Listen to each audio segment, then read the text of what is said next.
IPL 2026 సీజన్లో 13వ match Rajasthan Royals versus Mumbai Indians Guwahati స్టేడియంలో జరిగింది. రెయిన్ కారణంగా మ్యాచ్ 2 గంటలు ఆలస్యమై 11 ఓవర్లకు తగ్గించారు. కానీ ఆట ఎంతో ఎక్సైటింగ్గా జరిగింది. ముంబై ఇండియన్స్ టాస్ గెలిచి ఫీల్డింగ్ ఎంచుకుంది. రెయిన్ కారణంగా డక్వర్త్ లూయిస్ సిస్టమ్ లేకుండా నార్మల్గా 11 ఓవర్లకే మ్యాచ్ జరిగింది. రాజస్థాన్ ఇన్నింగ్స్ మొదలైనప్పటి నుంచి బ్యాట్స్మెన్ ఫుల్ అటాక్ మోడల్లో ఉన్నారు. యశస్వి జైస్వాల్ 32 బాల్స్లో 77 రన్స్ చేసి నాట్అవుట్గా నిలిచారు. అందులో 10 4లు 4 6లు ఉన్నాయి. స్ట్రైక్ రేట్ 240+ ఉంది. ఇది అదిరిపోయే ఇన్నింగ్స్ మరియు ఆరెంజ్ క్యాప్ రేస్లో టాప్కి ఎక్కాడు జైస్వాల్. వైభవ్ సూర్యవంశీ కూడా 39 రన్స్ చేశాడు 14 బాల్స్లో. ఇద్దరు కలిసి మొదటి వికెట్కి 80 రన్స్ చేశారు 5 ఓవర్లోనే. పవర్ ప్లేలో ఆర్ఆర్ 59 రన్స్ చేసింది. ధ్రువ్ జురెల్, రియాన్ పరాగ్ కూడా చిన్న కాంట్రిబ్యూషన్స్ ఇచ్చారు.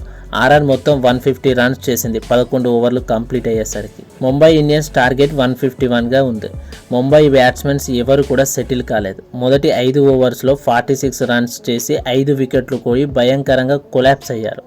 రోహిత్ శర్మ, సూర్యకుమార్ యాదవ్, హార్దిక్ పాండ్యా, రయాన్ రిక్లెక్టన్ అందరూ సింగిల్ డిజిట్ స్కోర్లకే అవుట్ అయ్యారు. రూథర్ఫర్డ్ మాత్రం కాస్త పోరాడాడు.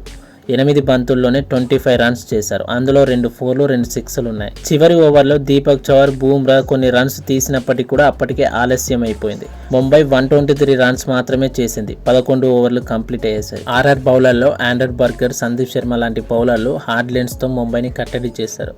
జోఫ్రా ఆర్చర్ కూడా 1 వికెట్ తీశాడు. Player of the match Yashasvi జైస్వాల్కి ఇచ్చారు. 32 బాల్స్లో 77 రన్స్. రాజస్థాన్ రాయల్స్ వరుసగా 3 సార్లు గెలిచింది. 6 పాయింట్స్తో టేబుల్లో టాప్గా నిలిచింది. ముంబై ఇండియన్స్కి ఇది 2వ ఓటమి. ఫ్రెండ్స్, ఈ మ్యాచ్లో మీకు ఏం ఎక్కువగా నచ్చింది? యశస్వి జైస్వాల్ ఇన్నింగ్సా లేదా ఆర్ఆర్ బౌలింగా? కామెంట్స్లో చెప్పండి. లైక్ చేయండి, షేర్ చేయండి, ఛానల్ని సబ్స్క్రైబ్ చేసుకోండి. రోజు ఐపీఎల్ డీటెయిల్డ్ అప్డేట్స్ కోసం బెల్ ఐకాన్ని నొక్కండి.